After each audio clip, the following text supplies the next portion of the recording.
వాక్యానికి వెళ్దాం. 2 పేతురుకు రాసిన పత్రిక 2వ అధ్యాయము 17వ వచనం. దేవుని సన్నిధిలో బైబిల్లో ఉన్నటువంటి కొన్ని బావులను గురించి ఈ మధ్యాహ్న కాల సమయంలో మనం నేర్చుకున్నాం. 7 బావులని గురించి, ఆ యొక్క బావుల యొక్క ఉద్దేశాలను గురించి దేవుని వాక్యం తెలియజేస్తూ ఉంది. అయితే 2వ పేతురుకు రాసిన పత్రికలో ఇక్కడ బావిని బట్టి దేవుడు తెలియజేస్తున్నటువంటి మాటలు 2:17. నీళ్లు లేని బావులను పెనుగాలికి కొట్టుకుపోవు మేఘముల వలెనై ఉన్నారు. హల్లెలూయా. ప్రార్థన చేసుకుందాం. కృపగల దేవా, సత్యవంతుడా, సత్యస్వరూపివైన యేసుక్రీస్తునాథా, నీ మితిలేని ప్రేమను బట్టి నీకు వేకొలదిగా వందనాలు చెల్లిస్తూ ఉన్నాం. ఈ మధ్యాహ్న కాల సమయంలో నీ ప్రియ బిడ్డలమైన మేము నీ సన్నిధిలో సమకూర్చబడి పాటల్లో, స్తుతి ఆరాధనలో, కీర్తన భాగంలో తోడుగా ఉండి మాతో నీవు మాట్లాడిన విధానమును బట్టి నీకు స్తుతులు స్తోత్రాలయ్యా. బలహీనులము, అయోగ్యులము, యోగ్యతే లేని మమ్మల్ని నీ సన్నిధిలో ఎంతగానో ప్రేమించి కూర్చొనబెట్టావు. చదవబడిన లేఖన భాగములో నుండి జ్ఞానము లేనివాడనయ్యా. నా జ్ఞానం వల్ల ప్రయోజనమేమీ లేదు. నువ్వు మాట్లాడితే మేము బ్రతుకుతాం. నీ మాట బండను బద్దలు చేయు సుత్తి వంటిది. నీ మాట విన్నవారు హృదయాలు సరిచేసుకొని నీతి రాజ్యానికి అంకితమైపోయిన వారు ఎందరో ఉన్నారు. అలా నన్ను, మమ్మల్ని బలపరిచి దీవించి ఆశీర్వదించమని యేసుక్రీస్తు నామమున అడుగుచున్నాము తండ్రి. ఆమేన్. హల్లెలూయా. అపోస్తులుడైన పౌలు, అపోస్తులుడైన పేతురు గారు రాస్తున్నటువంటి పత్రిక. పేతురు గారు మాట్లాడుతున్నటువంటి మాటలు మనం చదివినట్లయితే, వీరు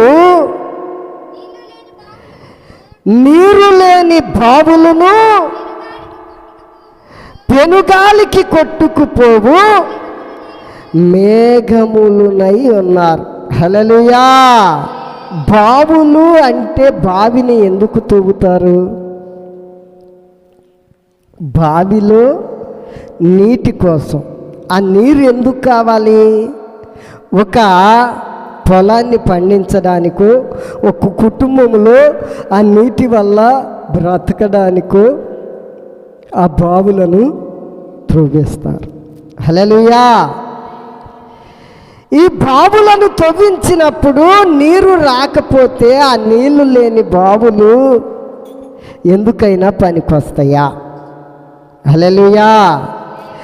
నీరు లేని బావుల్లో ఏం వేస్తారు?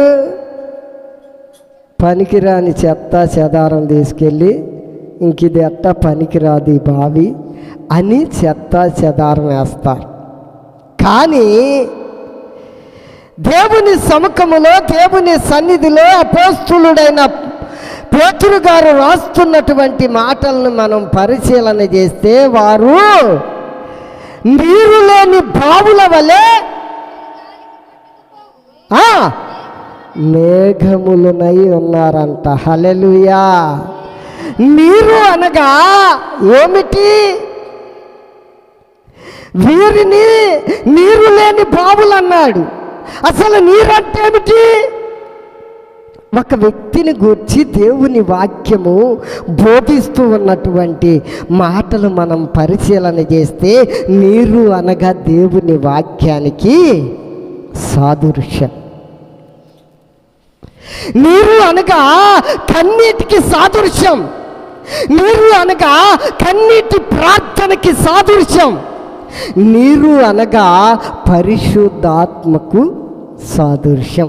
భావి అనగా ఒక వ్యక్తి, భావి అనగా ఒక హృదయం, భావి అనగా ఒక వ్యక్తిని పోల్చి దేవుడే మాట్లాడిస్తున్నటువంటి మాటలు. దేవుని సన్నిధిలో ఆనాడు నీరు లేని బావుల వలె ఉన్నారు, నీరు లేని బావుల వలె ఉన్నారు. హల్లెలూయా. నీరు లేని బావులంటే వారిలో వాక్యం లేదంట, వారిలో కన్నీటి ప్రార్థన లేదంట, వారిలో పరిశుద్ధాత్మాభిషేకం లేదంట. అందుకని వారిని పోల్చి అంటున్నాడు, వీరు నీరు లేని బావులు. హల్లెలూయా. చూడండి, గమనించండి. నీరు లేని బావులు ఎలా ఉంటారంట? వారంట గాలికి కొట్టుకొని పోవు మేఘముల వలె ఉన్నారు. హల్లెలూయా. ఎలా ఉంటారు వాళ్ళు? గాలి కొట్టుకుపోతారు. గాలి ఎటు వీస్తే అటు కొట్టుకుపోయేవారు నీరు లేని బావులు. అంటే వాక్యము హృదయములో లేకపోతే, వాక్యము హృదయ అంతరంగములో లేకపోతే, ఆ వాక్యము హృదయముతో నింపబడకపోతే వారు నీరు లేని బావులు. హల్లెలూయా. అందుకని దావీదు అంటున్నాడు, నీ వాక్యానుసారంగా నన్ను బ్రతికించయ్యా, నీ వాక్యము నా హృదయంలో చేర్చుకుందునయ్యా, నీ వాక్యాన్ని నా హృదయంలో చేర్చుకొని ఉన్నాను. ఈ రోజున ఒక వ్యక్తికి కావాల్సింది ఏమిటి? ఒక వ్యక్తిలో ఉండవలసింది ఏమిటి? వాక్యం ఉండాలి, పరిశుద్ధాత్మ అనుభవం వానిలో ఉండాలి, ఒక వ్యక్తిలో కన్నీటి ప్రార్థన ఉండాలి. గమనించాలి. ఈరోజు మనం ఆలోచన చేయాలి. దేవుడు మనల్ని చూసినప్పుడు నీరు కలిగి ఉంటున్నామా? జీవమూట మనలో నుండి ఉబుకుతుందా లేదా? హల్లెలూయా. ఆ జీవపు ఊట మనలో నుండి ఉబుకుతుందా లేదా? హల్లెలూయా. పరిశీలన చేసుకోవాలి, పరిశోధన చేసుకోవాలి, పరీక్షించుకోవాలి మనల్ని మనం. దేవుని వాక్యం అంట మనల్ని ఏం చేస్తుంది? స్థిరపరుస్తుంది. హల్లెలూయా. చూడండి, గమనించండి. దేవుని సన్నిధిలో మనం ఆలోచన చేస్తే 2 పేతురుకి రాసిన పత్రిక 2:14 చదువమ్మా. చూసి ఆశించుచు పాపమును మానలేని కన్నులు కలవారును అస్థిరులైన మరులు కొలుపుచు లోపత్వమందు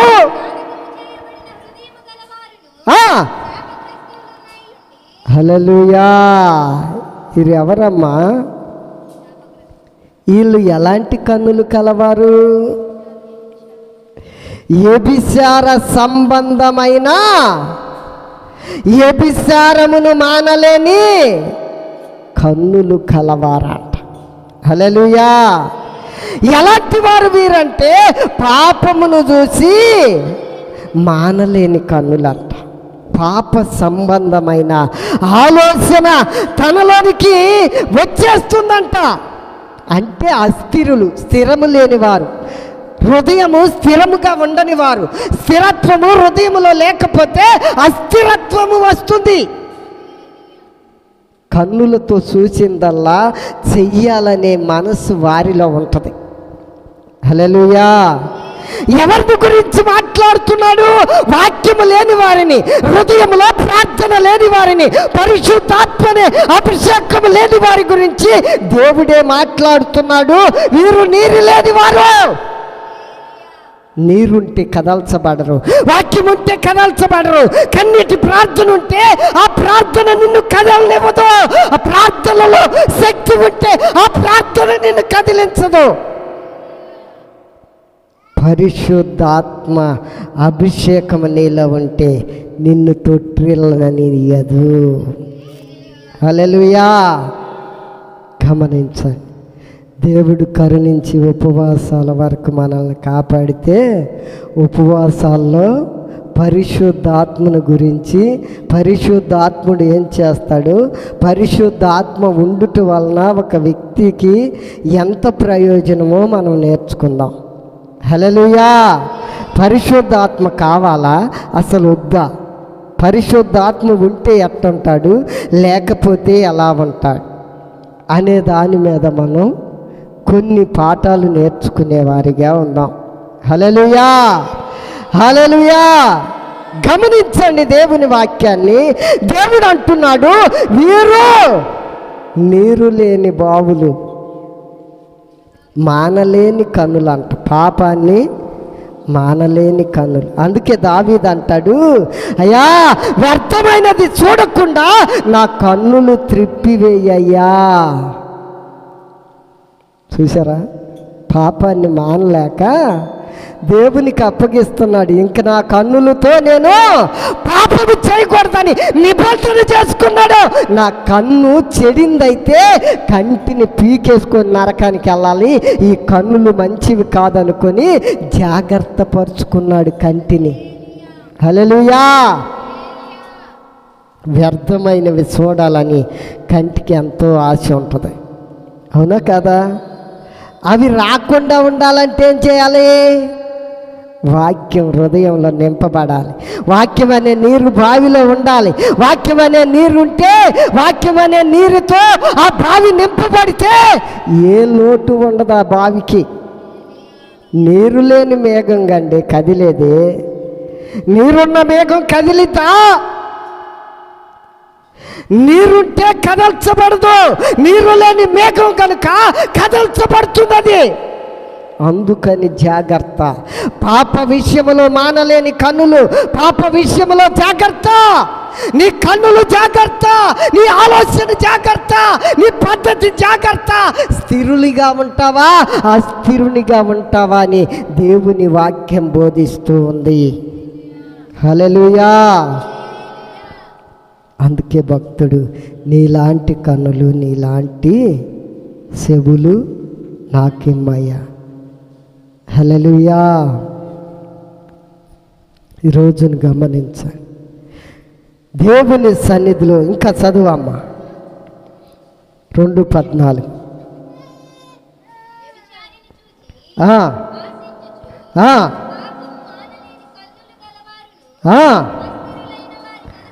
అస్థిరులైన వారి మనస్సులను మరల కొల్పుచు లోభత్వమందు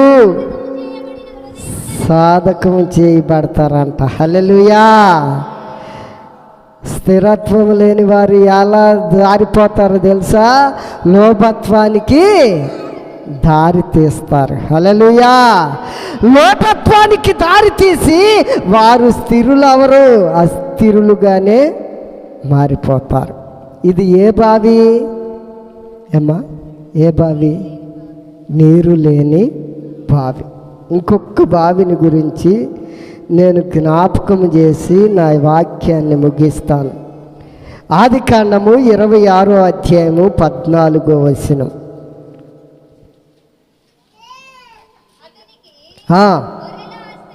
గొర్రెలాస్తియు గొడ్లాస్తియు ఫిలిష్తీయులు అతని యందు అసూయపడిరి.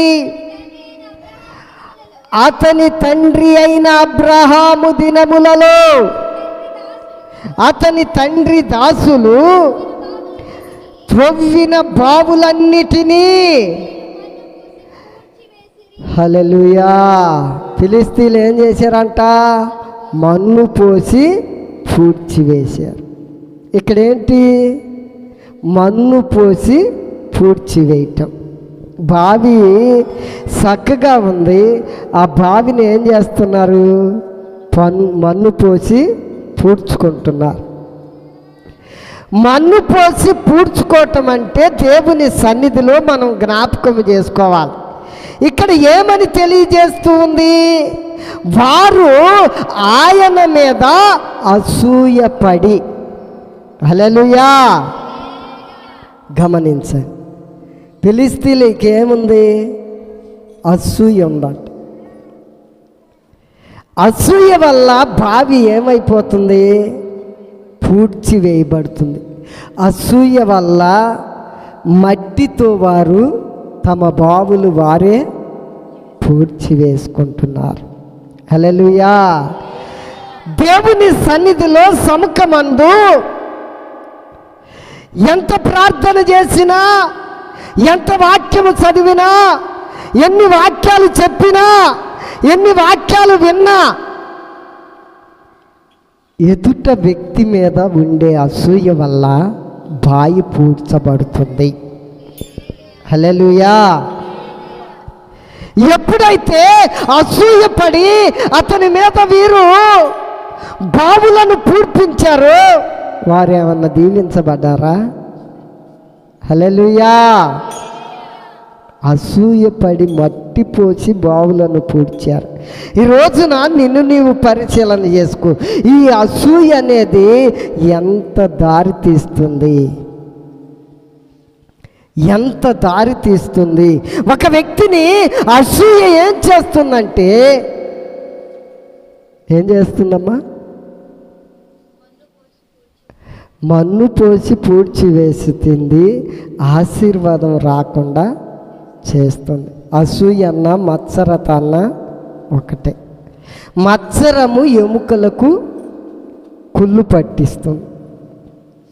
5 సంవత్సరాలు 10 సంవత్సరాలు పాతి పెట్టినటువంటి ఒక వ్యక్తి ఎముకలను తీస్తే అట్టాగే ఉన్నాయి.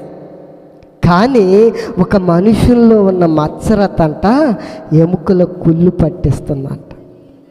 అంటే ఒక మనిషిలో మత్సరత ఎముకలకు కుళ్ళు పట్టిస్తే పాతి పెట్టిన 10 సంవత్సరాల నుండి పట్టనటువంటి కుళ్ళు మత్సరత వల్ల పడుతుంది.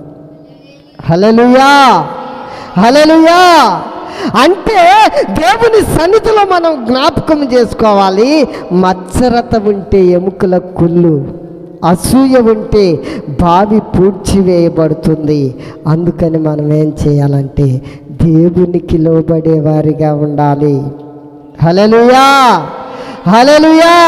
ఈ రోజున గమనించండి, దేవుని వాక్యాన్ని వింటున్న మన జీవితాల్లో నిజమైన వ్యక్తిగా మనం ఉండాలి.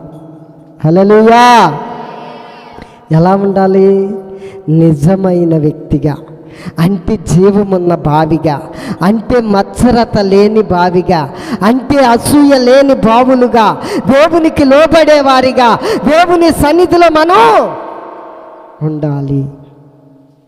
హల్లెలూయా. జ్ఞాపకం చేసుకోనండి, ఎంతో గొప్ప దేవుణ్ణి ఆరాధిస్తున్నాం, ఎంతో ప్రేమతో దేవుని సన్నిధిలో ఉంటూ ఉన్నాం. ఒకరి మీద ఒకరికి అసూయ, ద్వేషాలు, కక్షలు, కలహాలు ఇవి దేవుని బిడ్డలకు ఉండకూడదని దేవుని వాక్యం బోధిస్తూ ఉంది. హల్లెలూయా. హల్లెలూయా.